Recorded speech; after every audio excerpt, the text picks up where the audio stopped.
Hello! Welcome to my channel SA Ram. ఈ పొద్దు 44 match Chennai super kings, Mumbai Indians జరగబోతుంది. అది కూడా చెన్నై చపాక్ హోమ్ గ్రౌండ్‌లో జరగబోతుంది ఈ మ్యాచు. ముంబై ఇండియన్స్ ఇంతకుముందు ప్రీవియస్‌గా ఆడిన సన్‌రైజర్స్ మ్యాచ్‌లో 245 రన్స్ కొట్టి కూడా డిఫెన్స్ చేసుకోలేకపోయారు. ఆ మ్యాచ్ ఓడిపోయి వస్తున్నారు. అలాగే ఆ మ్యాచ్‌లో జస్ప్రీత్ బుమ్రా 50+ రన్స్ కొట్టించుకున్నాడు. ఆ మ్యాచ్‌లో బ్యాటింగ్‌లో కొంచెం Will Jacks, Rickelton, Hardik Pandya కొంచెం ఫామ్‌లోకి వచ్చినా అనిపించినా కానీ బౌలింగ్ మాత్రం సరిగ్గా పడకపోవడం వల్ల ఓడిపోయారు.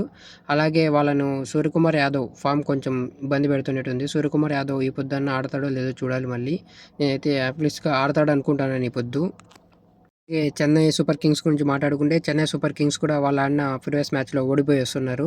జీటీతో వాళ్ళు కూడా 28కి 3 వికెట్స్ పడిన తర్వాత వాళ్ళ కెప్టెన్ రుతురాజ్ గైక్వాడ్ ఒక గుడ్ ఇన్నింగ్స్ ఆడడం వల్ల ఫామ్‌లోకి వచ్చి ఒక గుడ్ ఇన్నింగ్స్ ఆడడం వల్ల 74 రన్స్ వల్ల ఒక ఎక్స్‌పెక్టెడ్ గుడ్ ఇన్నింగ్స్ వల్ల 158 రన్స్ బోర్డ్ పైన పెట్టారు. కానీ ఆ మ్యాచ్ ఓడిపోయారు. ఒకటి ఏదన్నా చెన్నై సూపర్ కింగ్స్‌కి గుడ్ న్యూస్ ఉందంటే వాళ్ళ కెప్టెన్ ఫామ్‌లోకి వచ్చి ఉన్నాడు కాబట్టి. శాంసన్ తొందరగా వికెట్ కోల్పోయారు. తర్వాత బ్రేవిస్, తర్వాత ఉర్విల్ పటేలు, తర్వాత సర్ఫరాజ్ ఖాన్ తొందరగా పడిపోవడం వల్ల అలా అయింది. మ్యాచ్ ముంబైతో మెయిన్ చాలా ఇంపార్టెంట్ వికెట్ ఏదైనా అంటే సంజు శాంసన్. సంజు శాంసన్ నిలబడి ఆడాలి. సంజు శాంసన్ ఆడిన 3 మ్యాచ్‌లు చెన్నై గెలిచింది. కాబట్టి చెన్నై గెలిచే విన్నింగ్ పర్సెంట్‌లో ఖచ్చితంగా ఒక 40% సంజు శాంసన్ నిలబడి ఒక బిగ్ ఇన్నింగ్స్ ఆడాలి ఖచ్చితంగా. పోయినసారి ముంబై పైన సెంచరీ కొట్టాడు కదా! అలాగని సెంచరీ కాకపోయినా ఒక 70, 60+ రన్స్ ఖచ్చితంగా ఆడాలి. అలాగనే పవర్ ప్లేలో కూడా వికెట్ పడకుండా వీళ్ళిద్దరు కొంచెం ఆడితే చెన్నైకి కొంచెం అవకాశాలు బాగుంటాయి.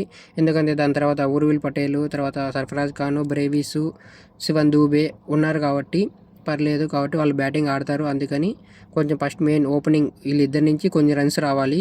ఒక వికెట్ పోయినా పర్లేదు. మినిమం పవర్ ప్లే అయిపోయే లోపల 70+ రన్స్ ఉంటే బాగుంటుంది.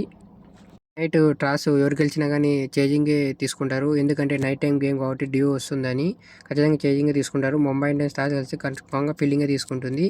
ఎందుకంటే వాళ్ళ బ్యాటింగ్ లైనప్ కొంచెం బాగుంది కాబట్టి బ్యాటింగ్ చేయగలుగుతారు కాబట్టి. కానీ నా ఒపీనియన్ ఏంటంటే చెన్నై సూపర్ కింగ్స్ టాస్ గెలిస్తే బ్యాటింగ్ తీసుకోవడమే బెస్ట్ అనుకుంటా.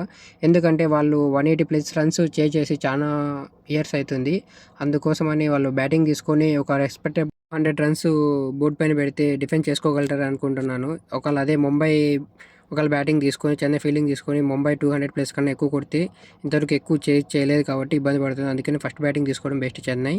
ఇద్దరు టీంలు ఏం పెద్దగా అయితే చేంజ్ చేయరు. సేమ్ టీమ్‌తోనే ఆడతారు అనుకుంటున్నాను. ముంబై ఇండియన్స్ ఆ తర్వాత చెన్నై సూపర్ కింగ్స్ 200+ స్కోర్ వస్తాయని అనుకుంటున్నాను. ఎందుకంటే నైట్ టైమ్ గేమ్ కాబట్టి అందులో చెన్నై పిచ్చెస్ ముందులాగా స్పిన్ ఫ్రెండ్లీగా ఏం లేవు.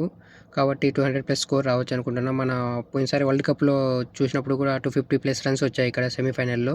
కాబట్టి ఈ మ్యాచ్ కూడా పెద్ద స్కోర్‌కు వెళ్తుందని అనుకుంటున్నా. అనుకున్నట్టే ఈ మ్యాచ్ కూడా రోహిత్ శర్మ, మహేంద్ర సింగ్ ధోని ఇద్దరు ఉండరు. ఎందుకంటే రోహిత్ శర్మకి ఇంకా 2, 3 మ్యాచెస్ పడుతుందన్నారు. కానీ ధోనికి ఇంకా కొంచెం లెగ్ ఇంజ్యూరీ ఇంకా కొంచెం ఎక్కువ కావడం వల్ల ఎన్ని మ్యాచెసో కన్ఫర్మ్‌గా చెప్పలేకున్నారు. కాబట్టి ఈ ఇద్దరు లెజెండ్స్‌ని మనం ఈ మ్యాచ్ కూడా చూడలేము.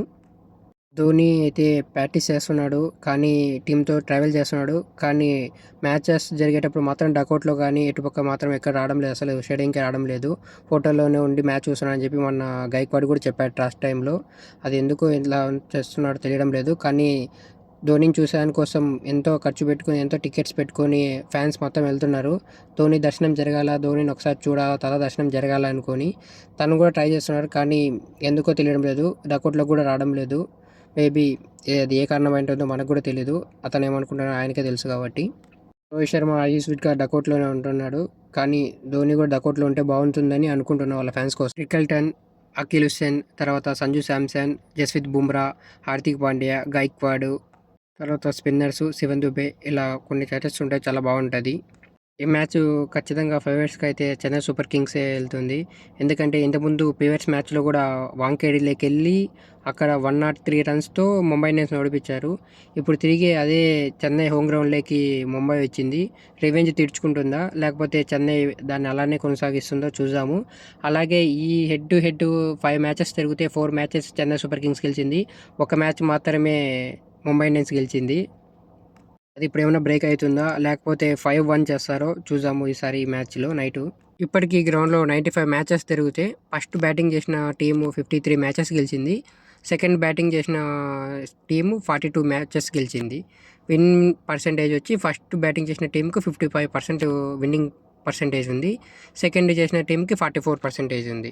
నేను ఇప్పుడు అనుకుంటున్న ముంబై ఇండియన్స్ టీం వచ్చి Rickelton, Will Jacks, Suryakumar Yadav, Hardik Pandya, నమర్దీప్, తిలక్ వర్మ, దీపక్ చాహర్, టెంట్ బోల్ట్, బుమ్రా. నేను అనుకుంటున్న ముంబై ఇండియన్స్ టీమ్ 11 ఇది.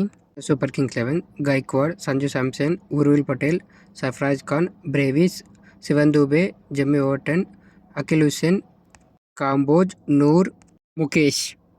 ఇద్దరి టీమ్ 11s ఇలా ఉండబోతున్నాయి. నాకు తెలిసి కొంచెం ఏదైనా ఎడ్జ్ ఉందంటే అది చెన్నై సూపర్ కింగ్స్కి. ఎందుకంటే ఇది ముందు ప్రీవియస్గా వాళ్ళతో 103 రన్స్ గెలిచి వచ్చినారు కాబట్టి, అందులో కొంచెం స్టేబుల్గా ఉంది కాబట్టి, చెన్నైలో కాబట్టి, హోమ్ గ్రౌండ్ కాబట్టి నాకు తెలిసి 52% చెన్నై సూపర్ కింగ్స్, తర్వాత 48% ముంబై ఇండియన్స్ అని నేను అనుకుంటున్నా. కానీ ఈ మ్యాచ్లో ఫేవరేట్స్గా అయితే చెన్నై సూపర్ కింగ్సే దిగుతారు. Okay, thank you. ఇంతవరకు నా వీడియో చూసినట్టుంటే ఒక లైక్ కొట్టండి. ఏదైనా మీకు డౌట్ ఉంటే కామెంట్ చేయండి. ఓకే.